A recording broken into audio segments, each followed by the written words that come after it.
So it's finally time to take these pieces of aluminum and turn them into smaller pieces of aluminum. It's kind of cool, these orange vices right here, they've got these slots in them, and you can buy these. They're actually for specifically this Mighty Bite part number. So you put the Talon grips in there, and then you can actually use that to rest your material on, and then clamp it. So I got a nice big piece in there. So I'm gonna run this through the weekend. A lot of surfacing going on with it, but anyways, I'll post some updates as they go, but it should be a cool little project.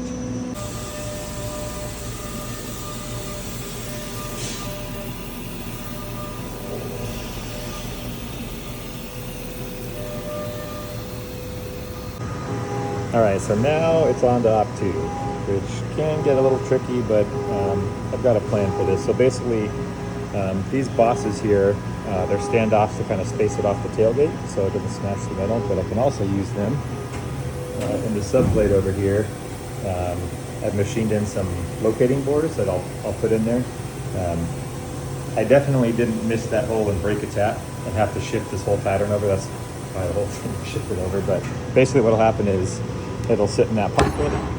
I'm gonna have some toe clamps here, and then I'll rough a section out here, I'll rough a section out here, which will expose the holes, and I'll put the bolts through it, take the clamps off, and rough the rest out. So I'll be back in the morning to machine this, so I'll post some videos tomorrow, but it should be pretty cool. So here it is after roughing.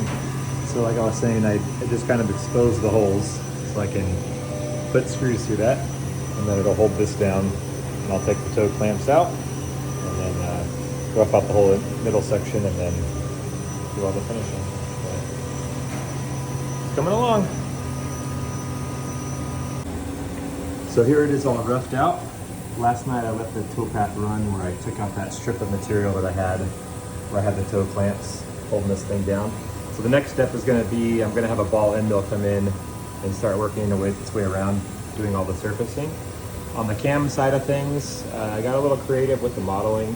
I have a couple different models that I've removed some of these pockets, and it just kind of smooths out your tool paths. A lot of filtering, just kind of little tips and tricks you learn along the way from people that are better than you at this. But anyways, so here it is roughed out.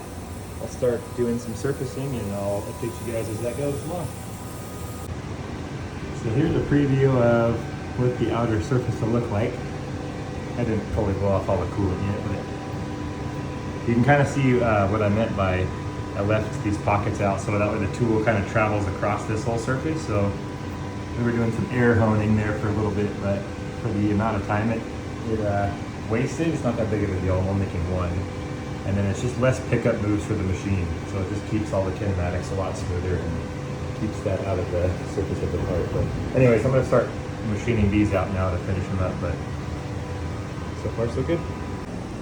So here it is, fresh off the machine. This came out so nice. All the tool paths blended in real nice. Nice and deburred. I do have, you can kind of see it, some marks right here. That's just from chip evacuation. It kind of packs the chip as the cutter's going around, but that's fine. Came out pretty good. So now I got my backup one, and this will go in the machine. I still have to do, I'll stand it up, and then I've got a slot that goes in here because the Baja Designs light them out here, and then I have a spot for the wire to run through the back of it. I'll drill a hole and grommet at the tailgate, and then just run a Deutsch connector on the inside for all the wiring. But man, I think it's cool. All right, so what I have here is the Baja Designs third brake light. So it's got a chase light, third brake light, and it's got an LED for the license plate all built into one. And so on the top of this guy, I've got to put a slot here, but on the back side, I pocketed it. So then what'll happen is this cable will run through the hole here, and then this guy sits on like that. And then I'll put the, from the bottom side here, I'll put a nut and a washer and everything through it, and then tighten it all down. I do need to put a clearance right here to actually allow that light to shine down and light up the plate, but yep, I'll put a Deutsch connector on here, and should be plug and play. So I'm pretty happy with how this is coming out. Makes a cool little light. Packages on there pretty nicely. So anyways, I think that's pretty much it for this. Now it's on to the actual bracket piece here.